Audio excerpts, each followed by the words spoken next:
Yo, what's up, everybody? It's Monday, February 26th. There was a big, oh, by the way, today I went on a hike, 10-mile hike here in the Angeles National Forest. Waking up now at 3 a.m., doing my run. Went on this hike. Normally, I go boxing in the morning and then boxing again in the afternoon. But I skipped boxing today to go on this hike. And man, I am sore. Came home and went in the jacuzzi and feel a little bit better. But man, I am sore. All right, so on last Thursday, we had around a 44 billion IRS tax refund withdrawal payment. It's something that had slipped my mind. I know that February is the peak month for IRS tax refunds. They continue through April, but the bulk of the refunds come in February. That's why normally February we get the biggest federal monthly deficit of the fiscal year. And we're already like at around 260 billion. That's down from last year, but it's still a very significant transfer that happens in February. We have a couple of things coming up. First of all, by Friday, Congress has to pass some kind of a spending bill. Otherwise, there's going to be a partial government shutdown. All right, so here we go through this BS again, like we do this every few months. And next week, let me see. Oh, before I get to next week, I want to mention that also Thursday, we have the release of the Personal Consumption Expenditures Price Index. People call this the Fed's favorite inflation indicator. I don't know if that's true or what, but that's what people call it. And the forecast is for a rise of 0.3%. The last time it was 0.2%. So we may see the monetarist zombies once again triggered into action, selling the market. I do not see right now any indication or any sign of extreme bullish sentiment. I just don't. I mean, there's still, analysts out there predicting a recession this year. By the way, first quarter GDP estimates now around 2.8%. Again, I'm saying that with spending levels as they are, looking at 7 trillion plus again this year, with a 1.5, 1.6 trillion deficit. And again, what's a deficit? It's a transfer to the economy. I just don't see where we're going to get a recession. And you can talk all you want about rates being high. It's been 2 years now. We've had rates up here. And the monetarists still don't understand that this just equates to a very large interest income transfer ongoing. And I've said this since the very beginning. What they scream about and what they complain about and what they wring their hands about is that, oh my God, the government is spending now as much on interest as they do on defense. Well, yeah, that interest gets paid to people and institutions. So that's a gigantic transfer to the entire economy, not necessarily to the defense sector. It's broader than that. And I take you back to what I've said in the past, that if you go back to the Reagan boom of the early 1980s, what drove that was interest. Okay, that was the effect of Paul Volcker hiking up interest rates to 21%. The interest income transfers were the largest component of GDP. All right. So we have that kind of going on again now, but you're never going to hear that from the monetarist zombies. You're never going to hear that from monetarists, period. They don't argue that. They don't understand that.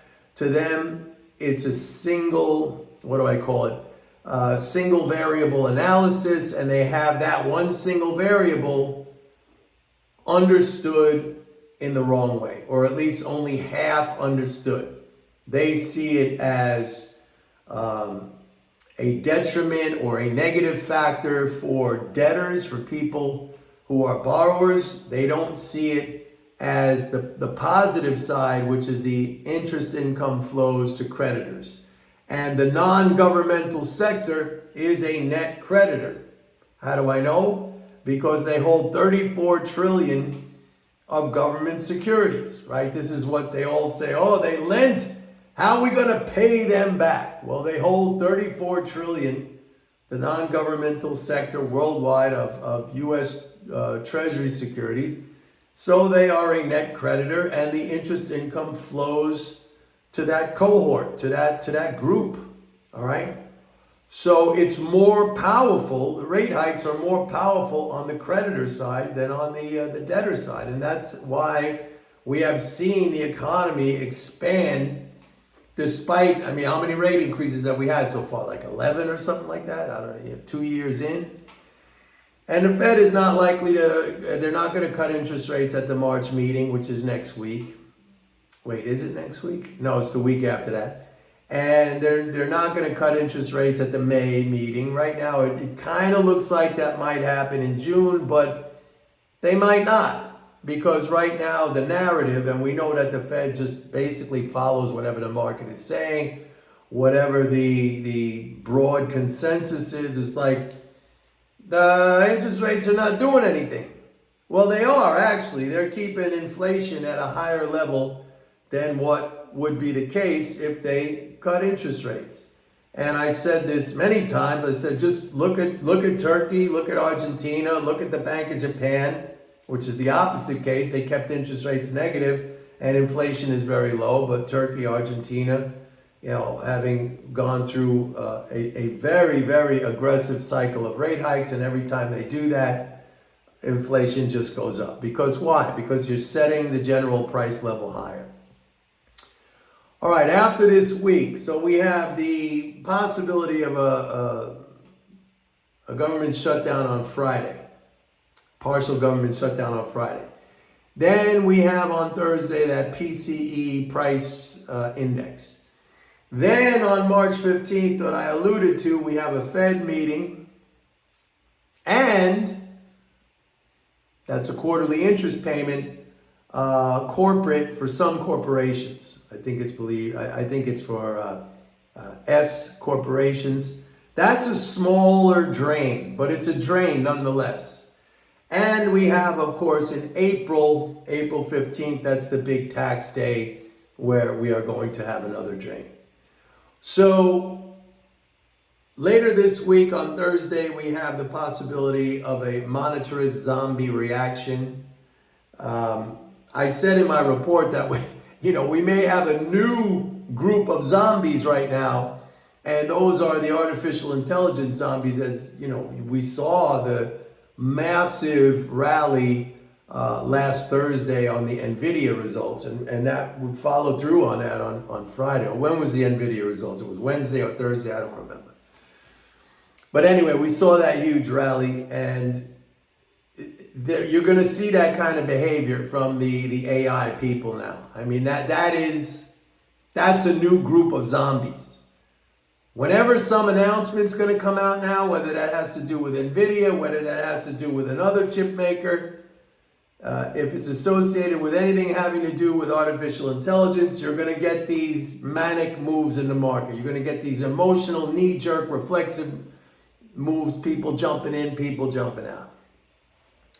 I go back to, if I want to step back in the broader picture, which some people have accused me of saying, oh, you said the market was going to go down was going to correct in December. That's right, I did say that, but there wasn't really any tax strain. And even prior to that mid-December period that I talked about where there would be a correction, I said the macro, the big picture, and I've been saying this for the whole entire time, that the big picture environment is bullish. And I said after that mid-December pullback, which, okay, we didn't have it, I said the market was going to go to new highs, which is exactly what happened. And I'm saying right now, there's not going to be a recession in 2024, not with the level of spending that we are seeing, 7 trillion plus. It's just not going to happen. So any pullbacks that occur, whether they're right on the dot, date-wise or not, they're buying opportunities. Until I have to at least see the level of bullish sentiment really get to a much higher level. I need to see some extremes of bullish sentiment. I just don't see that now. I don't see that now in the AAII weekly survey. I don't see that in the put-call ratio, and I certainly don't see that in comments that I read online and forecasts and predictions where people are still calling for a crash and a recession in 2024. I just do not see it. So I don't think that the psychological environment, the sentiment environment is one in which you can confidently say, there's going to be some big market correction. I just don't see that. Not with 7 trillion plus annually, and not with really what I would say is a level of caution when we're talking about sentiment. Okay? So one guy was talking today about this week is going to be terrible because the bank term lending facility, the Fed's bank term lending facility is going to end and and all this other stuff. And you want to go back, we've been inverted yield curve for like 2 years. That was supposed to be the end all, the be all, end all of indicators that never amounted to anything. And I said it was never going to amount to anything. Never. That basically, that whole inverted yield curve stuff, that has its logic, if you want to call it that, really in the old gold standard, in a fixed exchange rate regime. We're not on that anymore, okay? Banks create money irrespective, or create credit, I should say, irrespective of what the yield curve is. They're just going to, if they find a credit-worthy borrower who agrees to pay the rate, they're going to make the loan. And loans create deposits. Maybe smaller banks would have issues with that, but really most of the reserves held by banks, and again, banks don't lend out their reserves, but it just goes to show you that it's the big banks that really dominate, the vast amount of lending. They're not affected by the yield curve. So that indicator, and it makes me laugh when I still see people talking about this.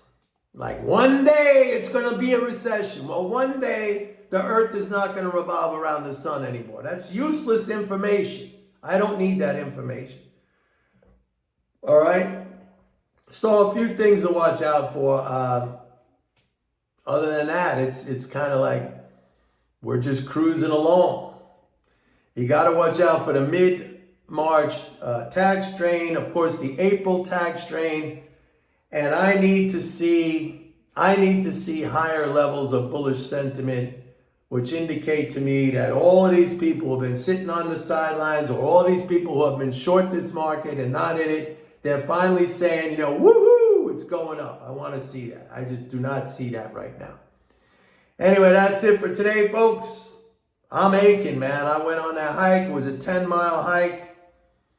I'm training for Mount Whitney. Mount Whitney is the highest mountain in the lower 48 states. It's 14,500 something feet. It's here in California, in the Sierras, and hopefully I'll do that maybe in the fall. But I still have a lot of training to do. All right, I'll see everybody tomorrow. Bye.